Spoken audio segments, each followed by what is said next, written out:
Hello my friends, John LaRuffa here with another Unbiased unboxing, and in this episode we're going to take a look at Ark Nova. Finally showed up, pre-ordered from Capstone Games. Very much looking forward to seeing what's inside of this one. Alright, let's take a look.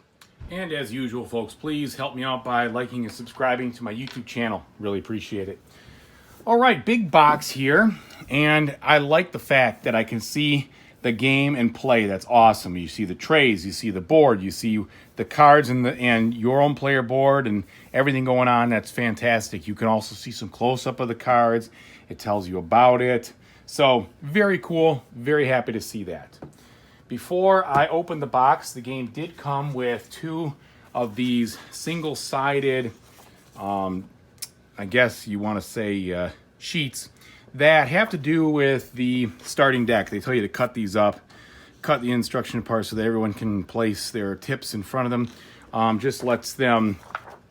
It lets you figure out what your starting deck is if you want to play with that to begin the game. So there's that, which isn't bad, especially if there's a lot of different cards going on and it's important to get people off on the right foot.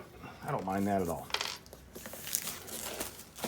All right, so there's been a lot of anticipation for me on this game. It's been pretty much number one on Board Game Geek for months since it came out, and I was very excited to see the Capstone Games was picking it up because they do such a good job with their components. So I'm expecting very good things in here, to be honest. So I guess it's slightly a little biased, but they usually do a good job. All right, so we've got a bag of bags, which I appreciate. Nothing special inside the box when I opened it up. We've got the wooden pieces here in the standard Euro colors, blue, black, yellow, and red, plus our break token, which is just one big coffee mug, and then some little guys and some other things. When we look at the, I can't remember what this is called, the association board maybe, or something like that, but this looks good. It's a medium thickness board. We've got the rule book here. So we've got a glossary here that has information about the cards and such. I didn't read this first, but you can tell it's definitely glossary-like. It's got a bunch of information on each of the cards, which is good. Helps you to know the specifics, so that'll be helpful. But I did read the rules, and the rules themselves were not bad at all. They are a little lengthy, so to speak, but you kind of have to have a lengthy rule set in this game because there's some big actions you got to explain. But I found them to be very easy to follow with good examples, good pictures, and I feel like after reading them once, I'll be able to fumble through my first game and do pretty good with knowing what to do. So obviously I'm going to still need to refresh a little bit on them, but there you go. And the solo itself, from what I can tell, it's sort of like a beat your own score challenge. Basically, you have three ways you can set up the game. Easy would be to start with 20 points. Normal or medium would be 10, and very hard would be 0. And if you can end the game and achieve a positive score in those turns, then you win. So it is not an automa, it's not a bot or anything like that. There's nothing, it's a straight simulation. I would say sort of like in the spirit maybe of a Terra Mystica style. So we've got this icon overview, which is very good and helpful. I appreciate that. Then we have the player boards themselves. These are the thin sheet kind of like laminate board almost, and they're double-sided, and there's basically one side which is all different asymmetric starts. For instance, like this is the asymmetric deal where each of these has something special on them that you do to change up the way you start, and you can play with that after you have kind of played the game a couple of times. I think it's cool because it'll give you 8 different boards for the solo just to try out there too, which is awesome. But then you have 4 normal boards that I say normal, but this is like the beginner board, pardon me, and I'm not sure if this is the beginner or the other one is. I think this is maybe the medium board, and then the beginner would be something like this, perhaps. I don't know, but basically you have like 4 beginner, then 4 normal, then the asymmetric ones, which is kind of cool. All right, looking at our punch boards now, we have more medium thickness style cardboard. It looks pretty crisp. Appreciate the fact they say 104. 104/5. I don't know what that means. So we've got one of those. Oh, well, it keeps saying that, so not really sure how helpful that is. So don't know what the heck that even means, because yeah, I'll say 104/5. Anyway, these are the punch boards that have the different habitats, the different icons on them that you'll be building, places you put your animals, the specialty boards, etc. And this is for the solo game. See, that one says punch 5 of 5. That's funny.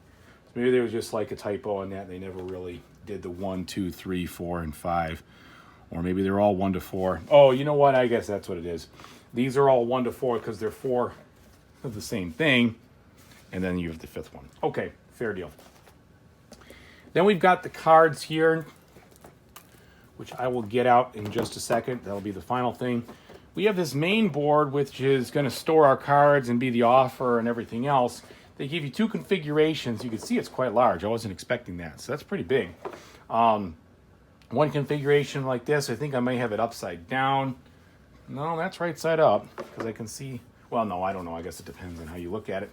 And then one configuration like this. So this way, you're putting the cards in front of you like this, where they're lengthwise, and in this way, it's the other way around. So I guess it just depends on what you prefer, because there's no difference in the way the game works as far as the spaces. The scalability is built into the actual tracks here. So this is fine. This is, again, medium thickness.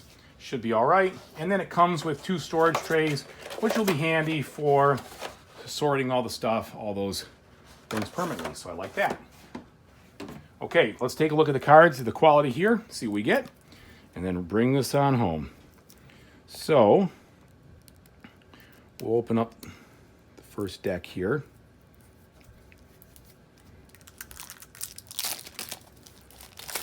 Give you a thought on what I think about the quality.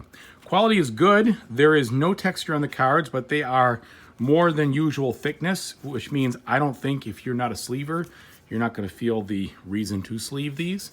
I am, so I'm going to sleeve them, but they do have enough thickness to them where they don't feel fragile, which is good, I think.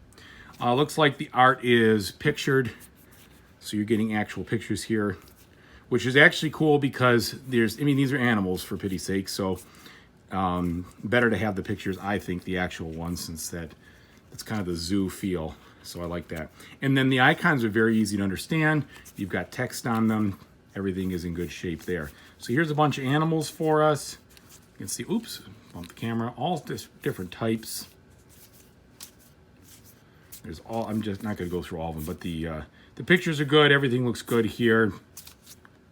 Okay, so there's your animals. Lots of those. Second deck here. Looks like more animals.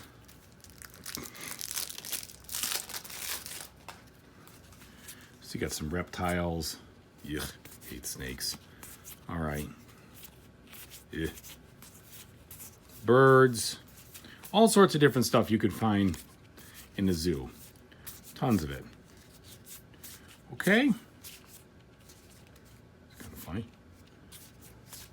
All right, and then we've got other things: research, science labs, expert on Europe and on Australia, etc. So these are different people you can get. Engineer, you get federal grants, science institution, quarantine lab, all these different things. So a bunch of stuff there. And then finally, the last deck. So we got some differences here in the backs, because some of these I think are basically your endgame bonus cards and things you can kind of contribute to throughout the game. So here we have, again, more people, more places, different things. Really good artwork, though. It looks nice and sharp. I think it's going to be nice to look at while you play. This is different national parks. All right. And then eventually we're going to get to these. So this is your action cards. So the way this game works is each player has the same action cards, 5 of them. All right. And what you're going to do with these action cards is you are going to use them to take your turns and flip them over to upgrade them.